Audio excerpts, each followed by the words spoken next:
제37장.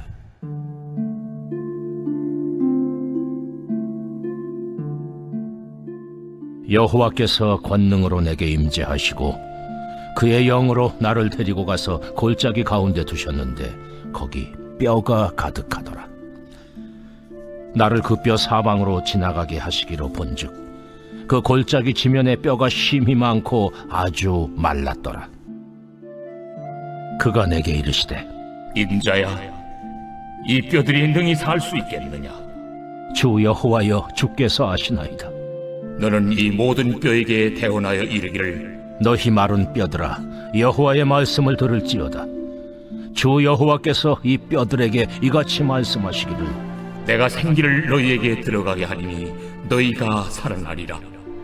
너희 위에 힘줄을 두고 살을 입히고 가죽으로 덮고 너희 속에 생기를 넣으리니 너희가 살아나리라. 또 내가 여호와인 줄 너희가 알리라 하셨다 하라. 이에 내가 명령을 따라 대언하니 대언할 때에 소리가 나고 움직이며 이 뼈 저 뼈가 들어맞아 뼈들이 서로 연결되더라. 내가 또 보니 그 뼈에 힘줄이 생기고 살이 오르며 그 위에 가죽이 덮이나 그 속에 생기는 없더라. 인자야, 너는 생기를 향하여 대언하라. 생기에게 대언하여 이르기를, 주 여호와께서 이같이 말씀하시기를, 생기야, 사방에서부터 와서 이 죽음을 당한 자에게 불어서 살아나게 하라 하셨다 하라. 이에 내가 그 명령대로 대언하였더니 생기가 그들에게 들어가매 그들이 곧 살아나서 일어나 서는데 극히 큰 군대더라. 인자야, 이 뼈들은 이스라엘 온 족속이라. 그들이 이르기를, 우리의 뼈들이 말랐고 우리의 소망이 없어졌으니 우리는 다 멸절되었다 하느니라. 그러므로 너는 대언하여 그들에게 이르기를, 주 여호와께서 이같이 말씀하시기를, 내 백성들아, 내가 너희 무덤을 열고 너희로 거기서 나오게 하고 이스라엘 땅으로 들어가게 하리라. 내 백성들아, 내가 너희 무덤을 열고 너희로 거기에서 나오게 한즉 너희는 내가 여호와인 줄을 알리라. 내가 또 내 영을 너희 속에 두어 너희가 살아나게 하고 내가 또 너희를 너희 고국 땅에 두리니 나 여호와가 이 일을 말하고 이룬 줄을 너희가 알리라. 여호와의 말씀이니라. 남왕국 유다에 대한 바벨론의 2차 침공 당시에 약 1만여 명의 포로가 바벨론으로 사로잡혀가게 됩니다. 그 중에 한 사람이 바로 오늘 본문에서 우리가 보았던 에스겔 선지자입니다. 그가 포로로 끌려갈 때 나이는 20대 중반 정도로 추정합니다. 그는 그 청년의 시기에 전쟁의 참혹함을 겪었습니다. 또 나라가 멸망하는 그 어려움을 겪었고 또 포로의 수치를 경험합니다. 그렇게 그가 포로의 수치를 경험하다가 포로로 잡혀간 지 한 5년쯤 되던 해에 하나님으로부터 소명을 받고 선지자적 사명을 이제 감당하게 됩니다. 그러면서 이제 에스겔 선지자가 말하는 것은 이 유다 백성들이 당하였던 그 생생한 포로의 현장들, 참담한 그리고 참혹한 그 현장들에 대하여 또 보도하면서 이 에스겔서를 기록하게 됩니다. 오늘 본문의 말씀을 보면 하나님께서 에스겔에게 권능으로 임재하십니다. 그리고 그를 한 골짜기로 이끌어 가십니다. 근데 이 골짜기를 보니까요, 가득하게 있는 것이 있습니다. 뼈입니다. 뼈.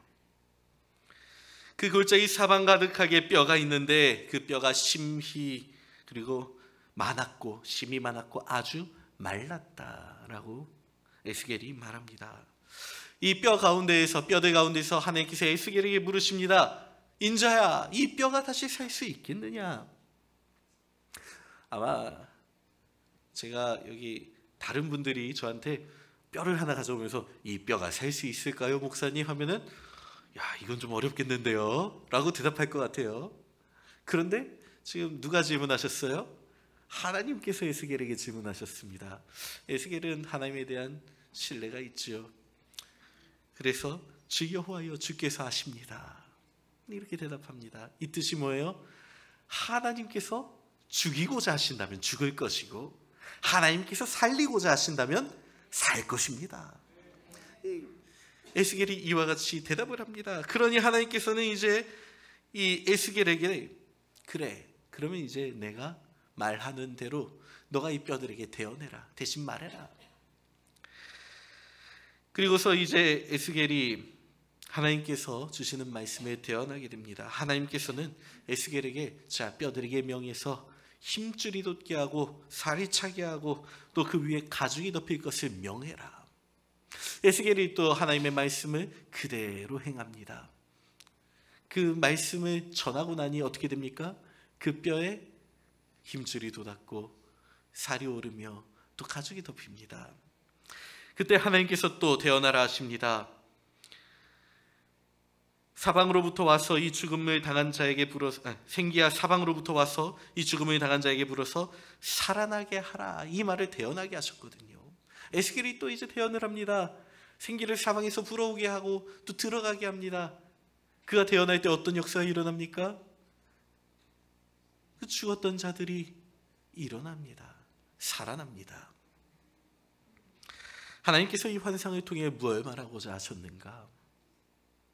아까 전에 이야기했던 것처럼 에스겔에서는 이 유다 백성들이 당한 그 참혹한 현장들을 말하고 있는데 그 현장 속에서 무엇을 말하는가? 죽음 속에서 살아나는 마른 뼈들, 살아나는 것, 회복되는 것, 그리고 소망. 하나님께서는 에스겔을 통해 하나님으로부터 말미암아 일어나게 되는 회복과 소망의 메시지를 던지셨습니다. 여기서 마른 뼈가 가득한 골짜기는요, 이 이스라엘의 온 족속들을 말합니다. 그들의 뼈는 이미 마른 지가 오래입니다. 소망이 없습니다. 그러나 하나님께서는 이 마른 뼈들에게 육신을 입게 하고 생기를 불어넣으심으로 그들이 큰 군대를 이루게 되며 또 회생할 것에 대한 환상을 보이시면서 야, 너희 이스라엘아, 너희 유다 온 족속들아, 너희 회복될 것이다, 너희 살아날 것이다 라는 소망을 주셨습니다. 근데 여러분, 이 소망의 메시지가 오늘 우리가 받아야 될 메시지이지만 이 소망의 메시지를 보기 전에 우리가 먼저 보아야 할 것이 있습니다. 그것은 바로 이스라엘 족속들이, 이 유다 백성들이 대체 왜 마른 뼈가 되었는가 하는 겁니다. 이스라엘 족속이 왜 마른 뼈가 되었는가? 왜 죽어 있는가? 왜 포로로 잡혀가 살아날 것을 기대하지 못하는 상태에 있었는가? 자, 우리 함께 예레미야 2장 13절 말씀을 같이 합독합니다. 네, 백성이 두 가지 악을 행하였나니 곧 그들이 생수의 근원되는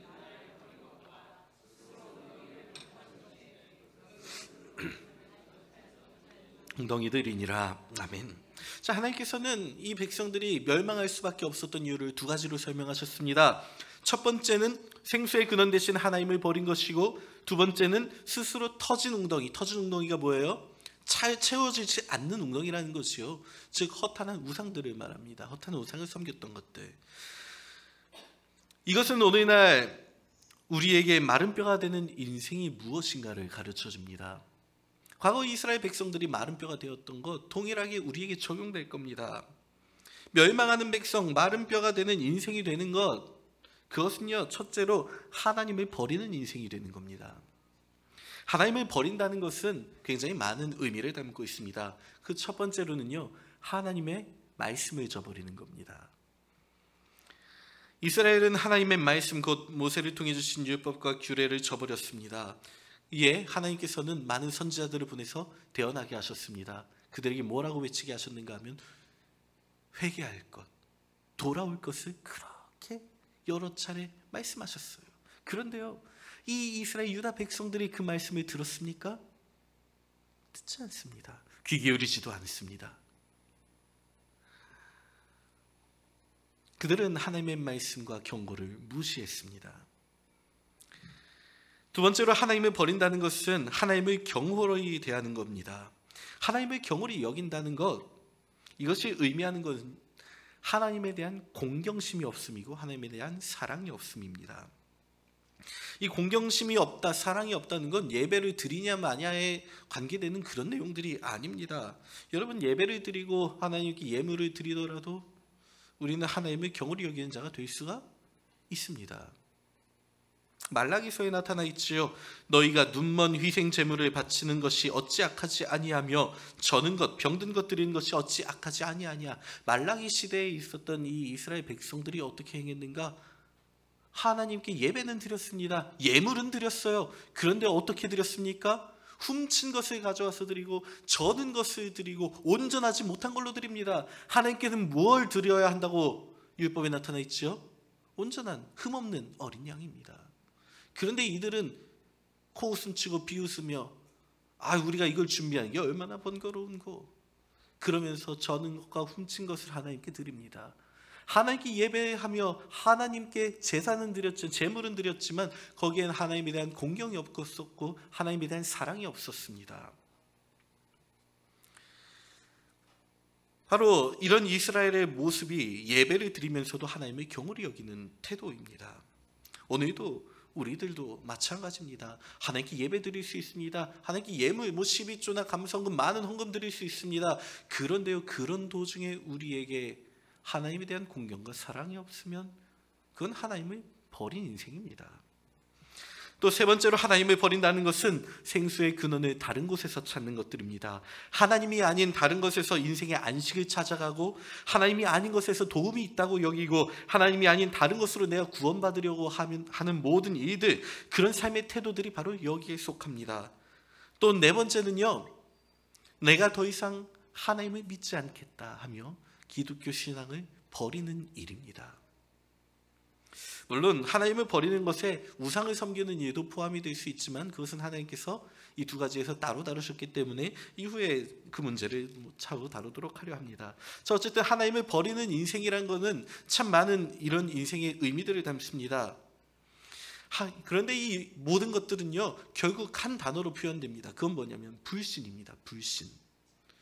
하나님의 말씀을 불신하고 하나님의 도우심을 불신하고 하나님의 이루실 것을 불신할 때 나타나는 이런 현상들이 바로 메마른 뼈가 되는 이 네 가지 인생들입니다. 또 마른 뼈의 인생이 무엇인가? 두 번째는 허탄한 우상을 섬기는 인생입니다. 허탄한 우상들. 이스라엘 백성들은요, 하나님의 역사를 체험했습니다. 또 경험했습니다.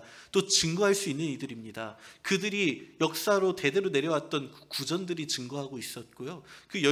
우리가 기갈에 세운 12돌이라고 하지요. 많은 증거들, 하나님께서 역사하셨고 도우셨고 함께 하셨던 그 모든 기록들이, 또 증거들이 남아 있었습니다. 하나님께서 이스라엘 족속들을 위하여 베푸셨다는 것은 그들에게는 절대로 거부할 수 없는 그런 내용들이었습니다. 그런데 여러분, 그럼에도 불구하고 그들은 하나님이 아닌 다른 신들에게 눈을 돌렸습니다. 이미 이 가나안 땅에 있었던 그 우상의 잔재들이 있잖아요. 바알, 아스다롯, 아세라와 같은 여러 신상들에 절하고 경배하며 섬기며 자기 자녀들까지도 거기 몰록에게 또 제물로 드립니다. 여러분, 우리는 그래, 나는 하나님을 믿는데 내가 뭘 한들 우상을 섬기는 사람이 될 수가 있겠어? 라고 생각할지 모르겠습니다. 그런데 여러분, 우리도 오늘날 우리도 이 유다의 백성들과 마찬가지로 우상을 섬기는 인생이 될 수가 있습니다. 허탄한 우상과 미신으로 우리의 삶을 계획해 나가고 또 그것들로 우리의 삶을 채워나가는 그런 일이 우리를 마른 뼈로 분명히 만들 겁니다.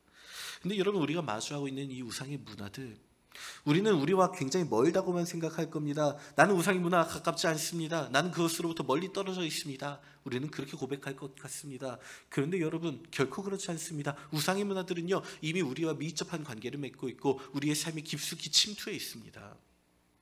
그리고 그것들은 우리에게 익숙한 모양으로 점차 스며듭니다.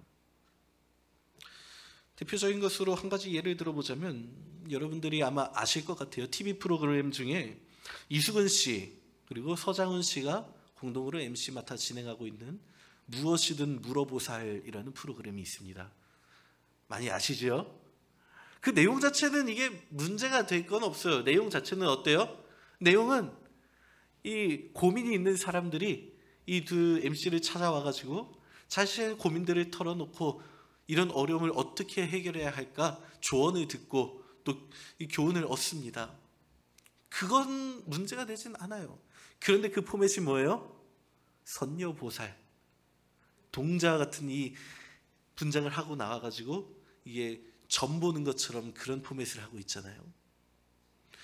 우리는 그걸 보면서 재밌어 합니다. 즐깁니다. 그렇지 않아요? 그것들로 무속에 대한 경계심 무너지지요. 그렇게 무너진 경계심은 어떻게 돼요? 저희 지나가다가 점 보는 이런 데가 있으면은 재미 삼아서 한번 들어가서, 왜요? 우리에게 익숙하니까, 그게 크게 뭔가 문제되는 것 같아 보이지 않으니까요. 들어가서 점 한번 보고, 한 번 점을 본 다음에 어떻게 돼요? 한 번 들어갈 때는 호기심에, 두 번째는 어머나, 세 번째는 역시나 하면서 들어가게 되는 거, 그렇게 빠지는 겁니다. 그렇게 우상의 이미지가 우리에게 익숙해지면서 우리는 우상과 가까워지고 있습니다. 여러분, 요즘에 핸드폰 아셔요? 핸드폰? 이 핸드폰 속에 게임이나 많은 이제 웹에서 접할 수 있는 것들 있잖아요. 이런 데 보면은 타로 카드나 이런 모습들 많이 보죠. 그리고 이 게임들에 속해 있는 것들 중에 다른 종교 문화에 대한 이런 신들의 이름 그런 것들을 잔뜩 보여줍니다. 여러분, 이렇게 이제 우상의 문화는 우리의 삶에 깊이 침투해 있고, 그리고 우리가 함께하고 있습니다. 그 상에서 우리가 그것들을 절제하지 않고 대하면요, 우리도 우상에 빠질 수가 있게 됩니다. 처음에는 호기심으로, 나중에는 빠져듭니다. 제가 초등학교 2학년 때 굉장히 친하게 지내던 친구가 한 명 있었어요. 얼마나 지냈냐면 일주일에 한 4, 5일은 하루에 5시간 이상씩 같이 놀았습니다. 또 학교도 같은 반이었고, 집도 걸어서 3분 거리 같은 아파트 단지 내에 있었고, 그래서 저는 그 친구의 집을 매일 같이 놀러 가요. 놀러 가서 같이 컴퓨터 게임 하면서 노는데, 그 친구의 아버지가 담배를 그렇게 많이 피십니다. 그래서 갈 때마다 이분이 담배 피는 모습을 봐요. 하루는 이 친구 아버지가 자리를 비우셨어요. 초등학교 2학년짜리 남학생 2명이 매일 그 아버지가 담배 피는 모습을 보고 신기합니다. 호기심이 가요. 물론 저는요, 어렸을 때부터 신앙이 있었으니까 기독교에는 담배 피우면 안 돼! 알고 있었습니다. 알고 있었어요. 너무 잘 알았어요. 그런데요, 이 호기심 때문에 어떻게 해요? 한번 담배를 물어봅니다. 그리고 폼도 잡아보고, 그리고 물론 불을 붙이는 순간 이거는 분명 들킨다. 불은 못 붙였습니다. 폼은 잔뜩 재면서 이렇게 따라 해보고. 이미지가 익숙해진다는 게 이거예요. 익숙해진 이미지는 우리가 그걸 할 가능성을 열어줍니다.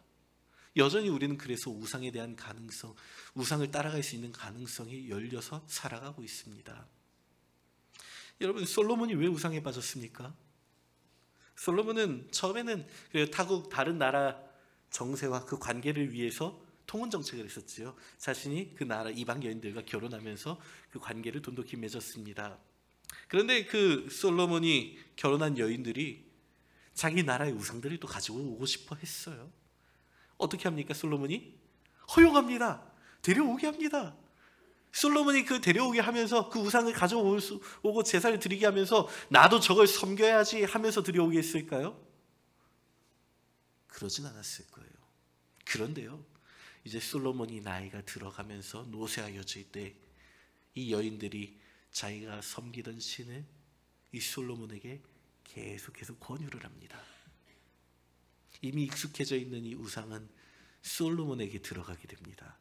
솔로몬은 하나님을 버리고 우상을 섬기게 되었습니다. 그것이 그의 말년이었습니다. 이와 같이 하나님을 버리고 우상을 섬기는 이스라엘의 마른 뼈된 인생, 우리들은 손가락질할 겁니다. 그런데 그 길이 아직 우리에게 열려 있다는 겁니다. 우리가 우상을 섬기게 될 가능성이 아직 열려 있어서 우리는 우리조차도 마른 뼈가 될 수 있는 가능성을 늘 지니고 살아간다는 말입니다. 여러분, 그러므로 우린 이와 같은 마른 뼈 된 인생을 잘 경계해야 합니다.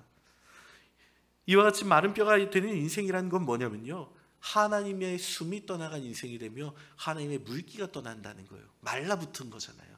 죽어있는 거잖아요. 하나님의 숨이 뭐예요? 하나님의 바람, 하나님의 호흡이 뭐예요? 영, 하나님의 영입니다. 그리고 물기가 뭐예요? 영생의 샘물, 영생하도록 하나님께 베푸시던 그 샘물이 말라붙어서 마른 뼈가 되는 겁니다.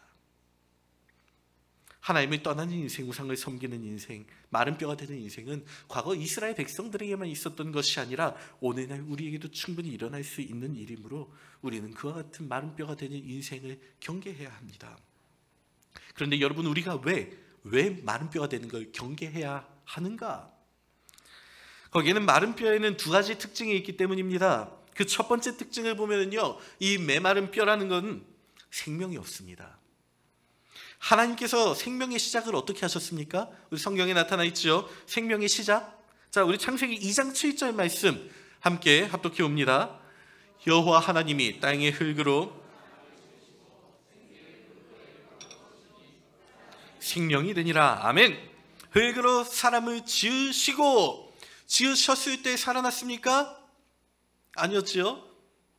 흙으로 지으시고 그 다음에 생기를 그 코에 불어 넣으시니 사람이 생명 살아있는 영이 되니라. 생기가 들어갈 때 살아있게 됩니다.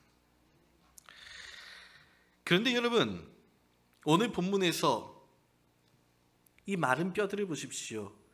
뼈에 힘줄이 돋고 살이 오르며 가죽이 덮였을 때까지는 아직 그들이 일어나서 살았다라고 표현하지 않아요.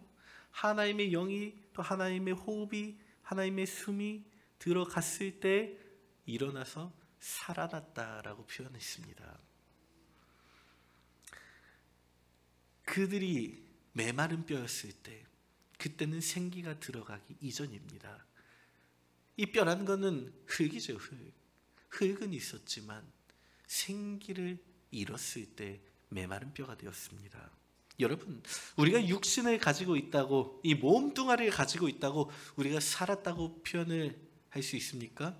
그래요. 우리 생물학적으로는 그렇습니다. 생물학적으로는요, 심장이 뛰고 또 피가 돌고 숨을 쉬고 있으면 살아있다고 표현을 해요. 그런데 여러분, 하나님의 시선에서 중요한 건 심장이 뛰는 걸까요? 하나님의 기준에서 살아있다는 게 피가 도는 걸까요? 아니, 우리가 산소를 들이마시고 내뱉는 그 행위를 하는 그 호흡이 하나님의 기준에서 살아있다는 걸까요? 아닙니다. 하나님의 기준에서 살아있다는 건 하나님의 영, 그 생기가 들어가 있느냐, 그 여부입니다. 마른 뼈가 된다는 건 니시마트, 하나님의 숨, 호흡이 잃어버린 상태입니다. 흙만 남아있는, 껍데기만 있는, 영혼 없이 육신만 있는 그런 상태입니다. 그러므로 마른 뼈의 인생에서는 뭘 기대할 수 없냐면요, 영의 일들을 기대할 수가 없습니다. 성령의 생동력 없이 어떤 영적인 일도 해낼 수 없는 상태가 됩니다. 그것은 우리에게 무엇을 뜻하냐면요, 성령으로 모든 일을 행할 가능성을 없애고 또 성령에 따른 열매를 맺지 못하게 하며 성령의 능력과 은혜 가운데 속해 있도록 하지 않게 합니다.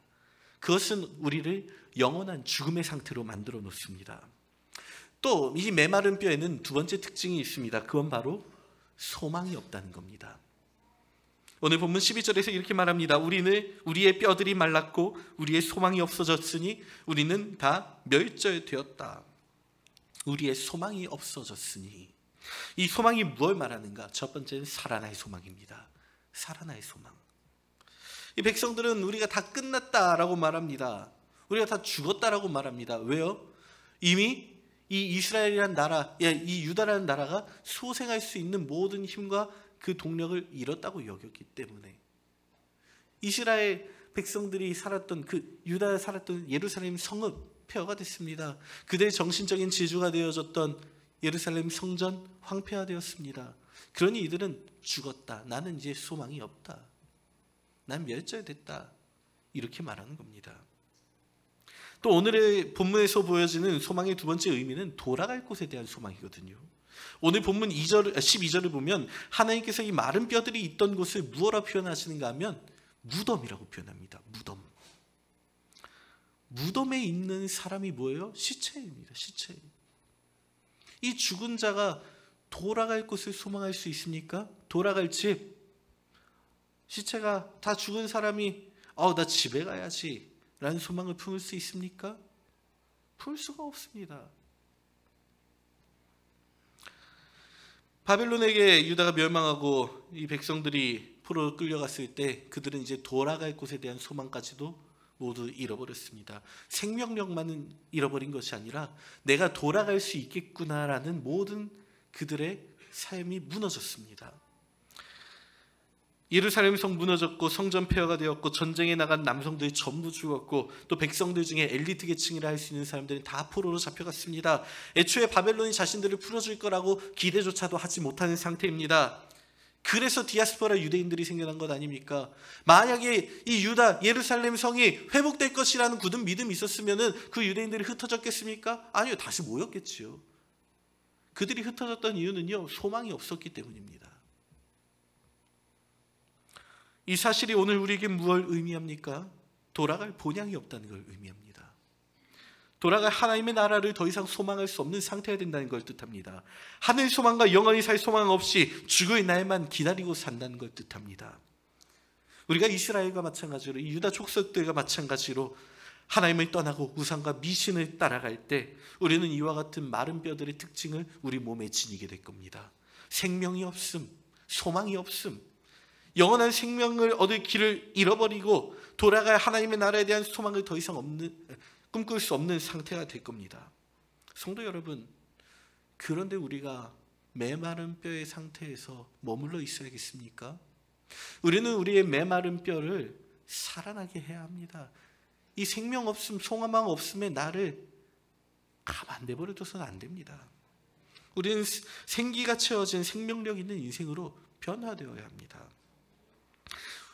우리는 하나님께서 에스겔에게 이 뼈들이 살아날 수 있겠느냐라고 하셨던 그 질문을 다시 한번 기억해야 합니다. 왜냐하면요, 이 질문이 하나님께서 무엇을 염두에 두셨는가? 이스라엘이 죽었다라는 걸 표현하기 위해, 그냥 뼈다구다 너는, 이걸 표현하기 위해서 이 환상을 보여주셨을까요? 아니요. 살아날 환상을 보여주기 위함이었지요. 야, 살 수 있겠냐? 자, 내가 살리는 걸 봐라. 이걸 말씀하시기 위함 아니었습니까? 이 이스라엘 백성들 메마른 뼈의 상태였습니다. 하나님을 떠나고 우상을 섬겼습니다. 야, 너희들 그 상태지? 이 상태를 꼬집으려고 하시는 게 아니라 너희가 이 상태에 있을지라도 자, 보아라, 내가 너희를 살리는 것을. 하나님께서는요, 생명 없는 곳, 소망 없는 곳에 이제 소망을 불어넣고 생명을 불어넣으시겠다고 말씀하시는 겁니다. 그러면서 보여주시는 게 뭐예요?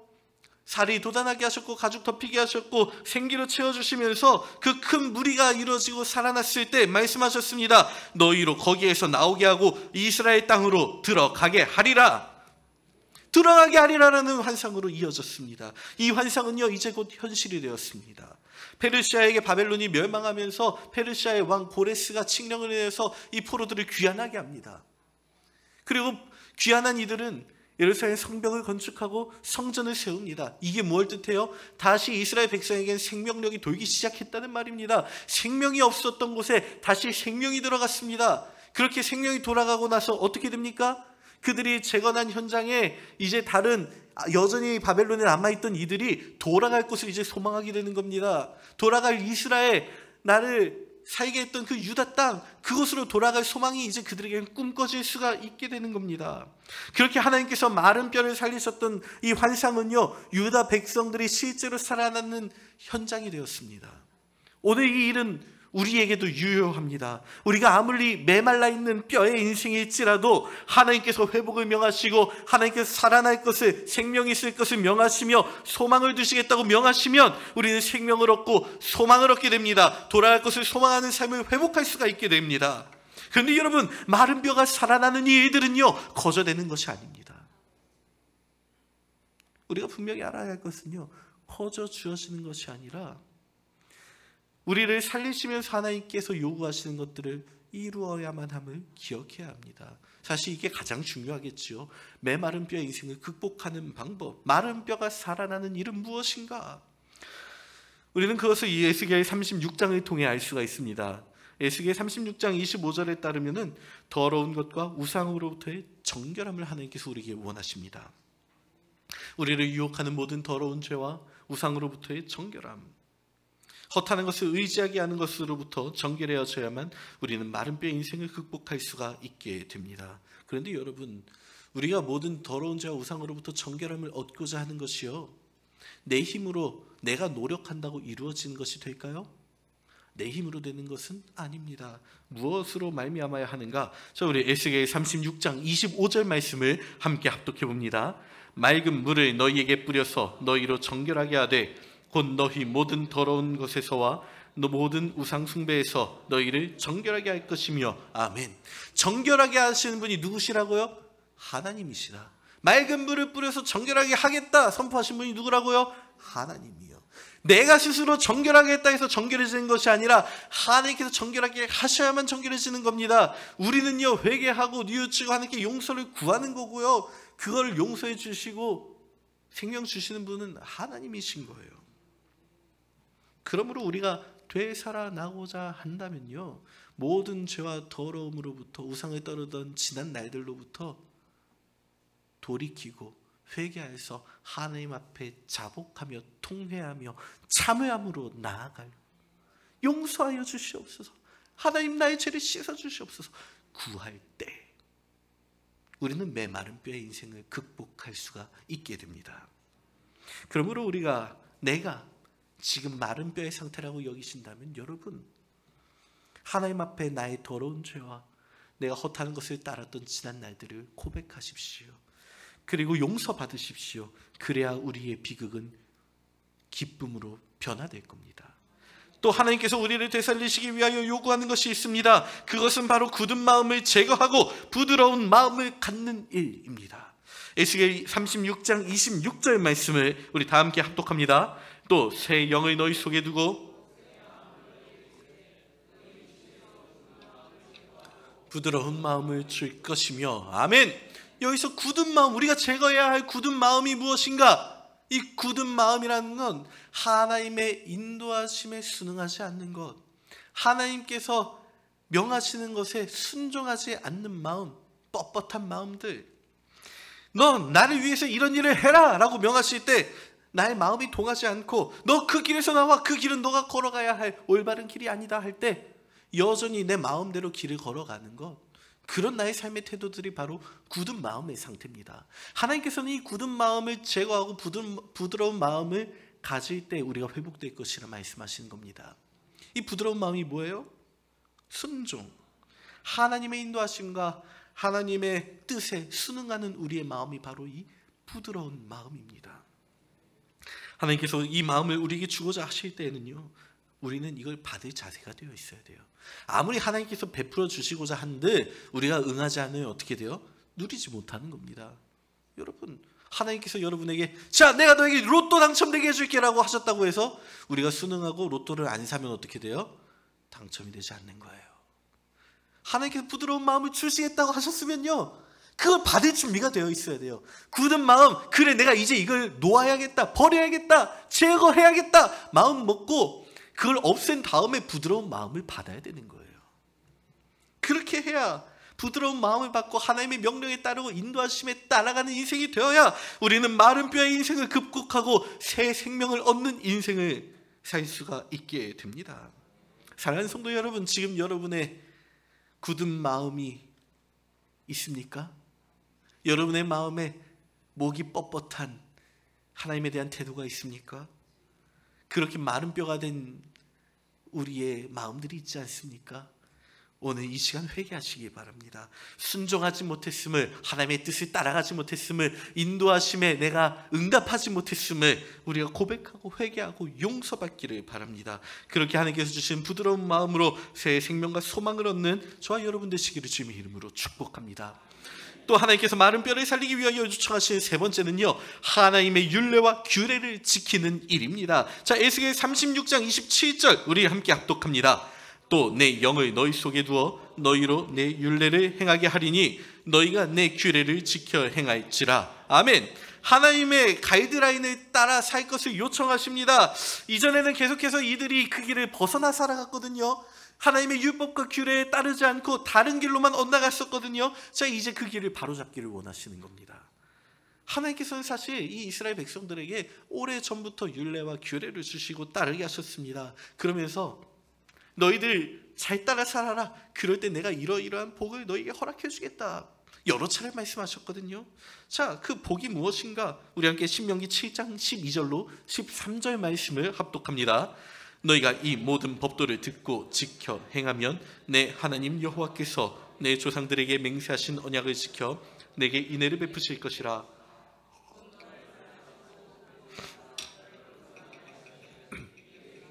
내 조상들에게 맹세하신 땅에서 내 소생에게 은혜를 베푸시며 내 토지의 소산과 곡식과 포도주와 기름을 풍성하게 하시고 내 소와 양을 번식하게 하시리니. 아멘. 자, 하나님의 법도를 따르 이런 복을 주겠다고 말씀하셨어요. 근데 이 복에서 가장 중요한 부분을 추려보면요, 조상들에게 맹세하신 언약을 지키신다는 것과 또 그리고 내 조상들에게 맹세하신 땅에서라는 것이 이제 핵심 키워드입니다. 자, 그 언약과 맹세하신 땅이 뭡니까? 가나안입니다. 가나안.